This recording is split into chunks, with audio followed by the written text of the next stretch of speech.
ప్రార్థన దేవుడు వినాలని నీకుందా? ఎవరికి ఉండదండి. నేను కూడా దేవుని సన్నిధిలో అడుగుతూ ఉంటా, ప్రభా నేను ఎవరి కోసం ప్రార్థన చేసినా ఆ ప్రార్థన నువ్వు వినవా?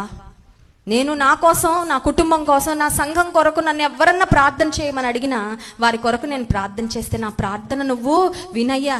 అది నా ప్రార్థన అంశాల్లో ఒకటండి. నేను చేసుకునే ప్రార్థన అంశాల్లో ఒకటి. నా ప్రార్థన జవాబులు వచ్చే ప్రార్థనగా ఉండాలని నేను కోరుకుంటున్నా ప్రభు అని నేను దేవుని సన్నిధిలో మొరపెట్టుకుంటా ఉంటా. మన ప్రార్థన దేవుడు వినాలని మన అందరికి ఆశే. దేవుడు మన ప్రార్థన విననట్టు అనిపిస్తే చాలా నిరుత్సాహపడిపోతాం. దేవుని సన్నిధానానికి నా ప్రార్థన చేరడం లేదే అని చాలా మనం బాధపడిపోతూ ఉంటాం. దేవుడు కొంతమంది ప్రార్థనలు వినడంట. ఎవరి ప్రార్థన వినడో చూడండి. యోహాను సువార్త 9వ అధ్యాయము 31వ వచనం. యోహాను సువార్త 9వ అధ్యాయము 31వ వచనం. దేవుడు పాపుల మనవి ఆలకింపడని ఎరుగుదుము. ఒకసారి మళ్ళీ చదువుదామండి అందరం. దేవుడు పాపుల మనవి ఆలకింపడని ఎరుగుదుము. పాపంలోనే బ్రతుకుతా, నా మనవులు మాత్రం రిసీవ్ చేసుకొని, నా అప్లికేషన్లు మాత్రం తీసుకొని శాంక్షన్ చేసేను ఆయన, నా పాపాలు మాత్రం నేను అలాగే ఉంచుకుంటానంటే దేవుడు పాపుల మనవి ఆలకింపడు. పీరియడ్. అంతే.